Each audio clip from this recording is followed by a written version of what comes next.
Hey Canucks fans, it's time for another edition of Ask Me Anything. I am Canuck Clay. This is my Canucks take all in one take. It's Clay's Canucks commentary for Sunday, July the 17th. If you're new, here's what you should do. Hit the subscribe button now for daily Canucks insight that's positive, timely, and trustworthy. Tonight, 10 p.m., make sure you join me for my weekly Sunday night live stream. Lots to talk about, lots to catch up on, and I hope that you will join me for some great Canucks chat tonight. Let's get to some of your questions, some really good ones this week as always. So let's start with legendary Justin Credible says, "Hi Clay, what are your thoughts about Jim Rutherford's and Alvin's comments about the Miller situation? How there is no urgency to move him and how the fan base and media are the ones that are impatient. Do you believe that ownership in the Aquilinis meddle or influence their decisions on the roster because of their desire to stay competitive and try to recoup playoff revenue? I feel even in the betting reign that Aquilini had a bigger say in the team and hockey decisions than most owners around the league."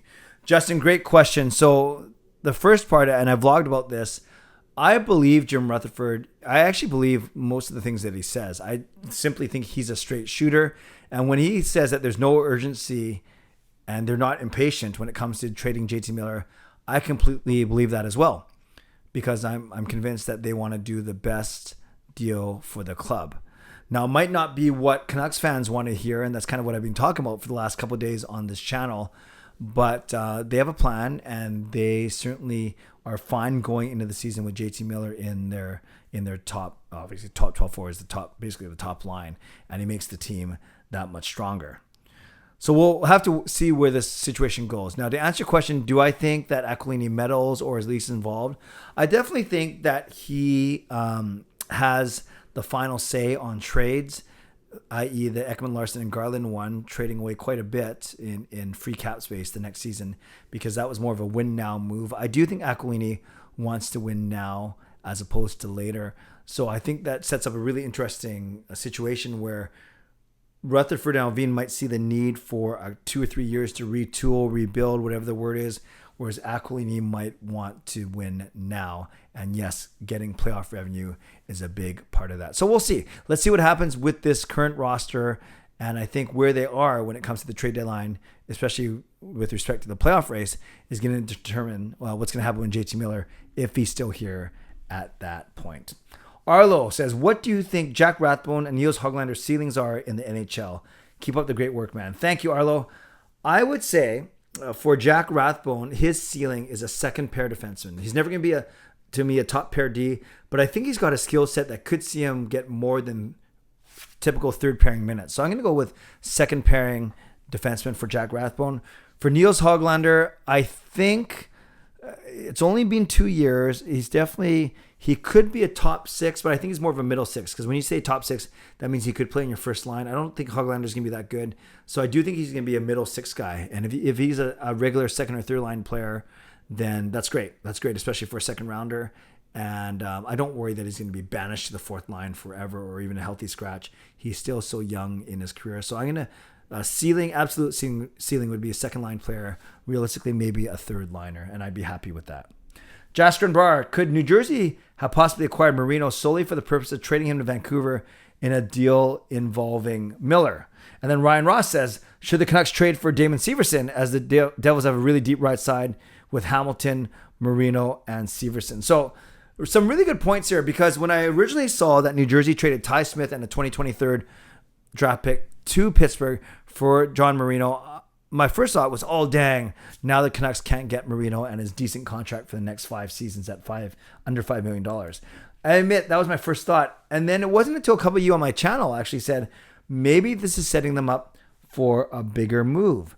Because you look at the Devils, and yes, they have Damon Severson, 27-year-old right shot D, Dougie Hamilton making $9 million, and then John Marino on their right side. Also, they just drafted Simon Nemec, which is a right shot D-man as well. So they obviously want to keep Nemec. They're going to keep Hamilton. So maybe, I don't know if you need both Severson and John Marino. So not a bad thought, actually, that maybe they're loading up to make a play for JT Miller. So that was a really, really good point that a few of you have brought up. Now, to bring it back to this question, so Jastrin, could New Jersey have done that maybe to load up a package? Great point. Never thought about it, but yeah, it could be that could be a possibility. And then Ryan says, should the Canucks trade for? I would love Severson on this team. I think he'd be really good. He'd be really good on this team for sure. Probably an upgrade over almost everyone that we have on the right side. And I'm just looking at his contract right now. So he does become a UFA at the end of next season, and he has a cap hit of 4.2. So, making more than Pullman, but obviously less than Myers. Yeah, certainly a fascinating thing to think about, and I'd be open to that if I was the Vancouver Canucks, depending obviously on what had to go the other way. And then the Tasty Twin says, now with Marino traded, who do you think Canucks will trade for? Well, if we don't look at New Jersey, I looked at Carolina actually, because I looked at their defense with Ethan Bear, obviously filing for arbitration. And then they have on the right side, Brent Burns, who they just traded for, and Brett Pesce. And then, the Dylan Coughlin, I don't know how to say his name, Coughlin, who came over from Vegas on the Pacioretty trade. So they got a bit of depth on the right side as well. So is that one you want to look at if they don't come to a good contract with Ethan Bear? So that's one team I would look at. I simply think it won't be a team in the Pacific. Usually you don't trade within your own division, sometimes within your conference, but usually you trade to the other conference. Ryan Ross also says, what's your favorite Bible verse? The Bible verse, that is Philippians 4:13. I can do all things through Christ who strengthens me. That is indeed my favorite verse and one that I live by all the time. Tyler says, how often will the Canucks use their skate jersey? If it's a typical third jersey, alternate, remember not a reverse retro, but a third jersey, then maybe it'll be a handful of games, maybe 4 to 6 games for the entire season. I think that would be realistic. Maybe a tiny bit more, maybe actually 6 to 10 now that I think about it, if it's indeed their official third jersey, which I will not complain about at all.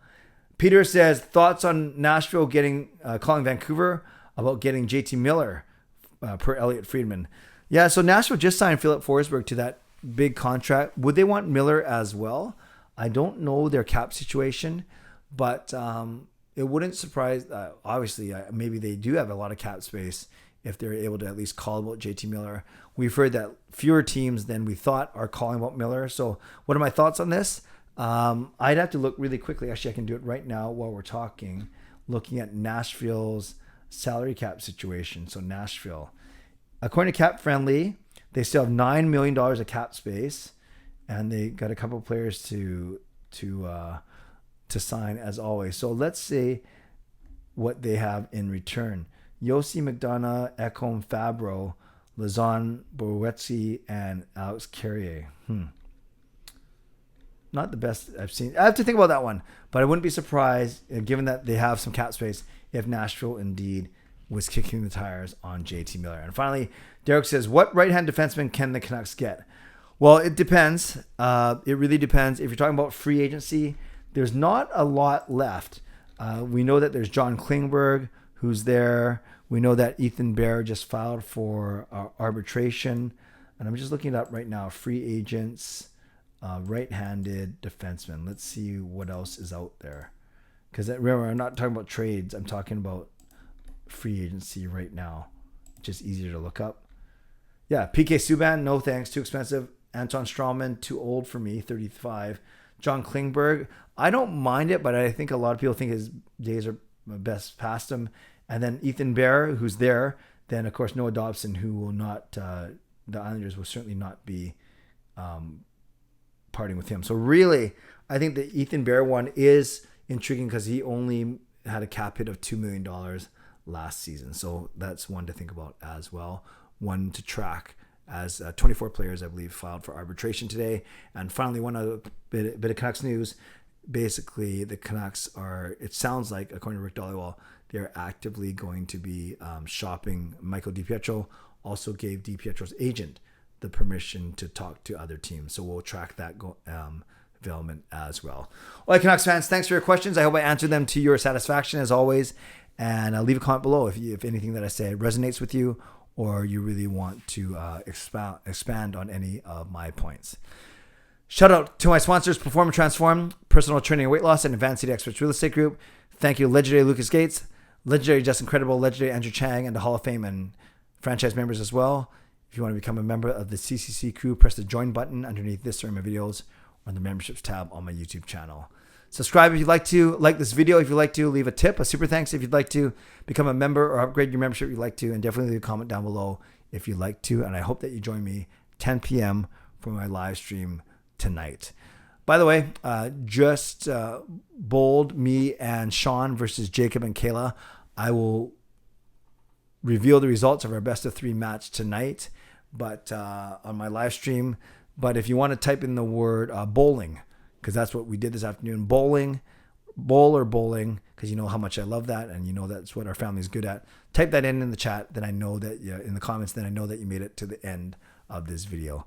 Okay, friends, stay safe, stay healthy, take care of yourselves, and take care of each other. We'll see you tonight at 10 p.m. for my live stream. God bless, and go Canucks go.